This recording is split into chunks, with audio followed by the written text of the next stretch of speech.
స్పష్టమైనటువంటి వాగ్దానం, ఒక స్పష్టమైనటువంటి సమాధానం, ఒక ప్రతి దాంట్లో ఒక స్పష్టత. ఈవెన్ అప్పీల్లో కూడా ప్రజల దగ్గర నుంచి ఆశీస్సులు అడిగేటప్పుడు కూడా ఒక స్పష్టత. మీ కుటుంబాలకి నా ప్రభుత్వంలో మేలు జరిగింది అని భావిస్తేనే నాకు ఓటు వేయండి అని ఆంధ్ర రాష్ట్ర రాజకీయాల్లో ఒక ముఖ్యమంత్రి స్థాయిలో మొట్టమొదటగా అడిగినటువంటి వ్యక్తి జగన్మోహన్ రెడ్డి గారు. ఇంతవరకు ఎవరు ఆ ప్రయత్నం చేయలేదు.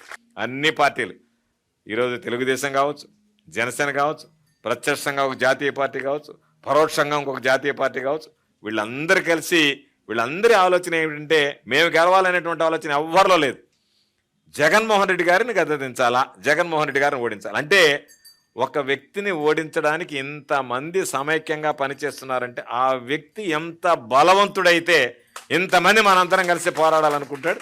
కాబట్టి జగన్మోహన్ రెడ్డి గారి బలం ఏందనేటువంటిది ఈరోజు వీళ్ళ కలయిక, వీళ్ళ అపవిత్ర కలయిక, దీని ద్వారా ప్రజలకు ఒక స్పష్టమైనటువంటి సంకేతం వెళ్తుంది. వీళ్ళు ఎవ్వరు అవసరంలే, జగన్మోహన్ రెడ్డి గారికి మానమండగా నిలుస్తామని.